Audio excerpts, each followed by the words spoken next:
আসসালামু আলাইকুম ভিউয়ার্স, আশা করি আপনারা সবাই ভালো আছেন। আল্লাহ তাআলার অশেষ রহমতে আমিও ভালো আছি। এই যে দেখতে পাচ্ছেন কবুতর জোড়া, এই যে ডিমটা দেখতে পাচ্ছেন, মূলত এই কবুতর জোড়ার ডিম হচ্ছে এটা আগের বার এই ডিমটা পেড়েছিল, দুইটা ডিম পেড়েছিল, তার মধ্যে একটা বাচ্চা ফুটিয়েছিল। সেই বাচ্চাটাকে দেখা যায় যে এই কবুতরটা খাওয়াইনি। সেই বাচ্চাটাকে দেখা যায় যে আমি আমার রুমের মধ্যে নিয়ে রেখেছি এবং তাকে আমি খাওয়াচ্ছি 3 বেলা। তো তাকে আমি হাতেই খাওয়াবো এবং আমার রুমেই রাখবো, দেখি যে শিকারি করতে পারি কিনা বাচ্চাটাকে। তো বন্ধুরা, এখন দেখা যায় যে গরমের সিজন চলতেছে। এই গরমের মধ্যে দেখা যায় যে আপনাদের বা আমারও অনেক কবুতর দেখা যায় যে টাল হয়ে যায় বা ঘাড় বাঁকা রোগ যেটাকে বলা হয়, সেই ঘাড় বাঁকা হয়ে যায়।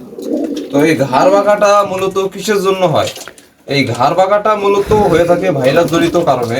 অনেকেই বলে থাকে যে ভিটামিনের কারণে এই রোগটা হয়ে থাকে। এটাও ঠিক, তবে বেশিরভাগ এই ঘাড় বাঁকা রোগটা হয়ে থাকে কবুতরের ভাইরাস জনিত কারণে এই ঘাড় বাঁকা বা টাল রোগটা হয়ে থাকে। অনেক সময় দেখা যায় যে কবুতরের প্যারালাইসিস হয়ে যায় ভিটামিনের অভাবে। সেই প্যারালাইসিসের কারণে অনেক সময় কবুতরের ঘাড় বাঁকা হয়ে থাকে।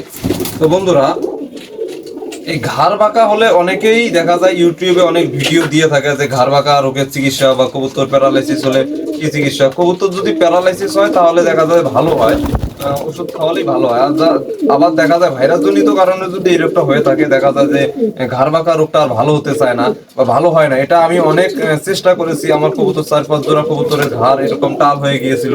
আমি অনেক ওষুধ খাইয়েছি, ইউটিউব দেখে আমি অনেক ওষুধ খাইয়েছি। তারপরে অনেক ডাক্তারের কাছ থেকে শুনে আমি ওষুধ খাইয়েছি, কিন্তু কোনো কাজে আসেনি বা একটা কবুতর আমি ভালো করতে পারিনি বা ভালো হয়নি। তো বন্ধুরা, আপনাদের সচেতন হতে হবে। আপনারা যদি সচেতন হন তাহলেই দেখা যায় যে কবুতরের ঘাড় বাঁকা বা ঘাড় টাল হওয়া যে রোগটা, এটা হবে না। আপনারা প্রতি মাসে নিয়মিত দেখা যায় যে বাজারে ভিটামিন B1, B12, B6 নামে মানুষের কিছু ট্যাবলেট পাওয়া যায়। সেই ট্যাবলেটটা আপনারা বাজার থেকে এনে 2 লিটার পানিতে একটা ট্যাবলেট গুঁড়া করে আপনারা এইভাবে 7 দিন খাওয়াবেন কবুতরকে, প্রতি মাসে 7 দিন। এভাবে যদি আপনারা কবুতরকে খাওয়ান তাহলে দেখা যাবে যে আপনার কবুতরের যে ঘাড় বাঁকা রোগটা, এই রোগটা আর হবে না। আর আপনারা দেখা যায় যে প্রতি মাসে 3 থেকে 5 দিন আপনারা কবুতরকে ক্যালসিয়াম খাওয়াবেন। সেই কবুতরের ক্যালসিয়াম, সবচেয়ে ভালো ক্যালসিয়াম আছে ক্যালপ্যালেক্স।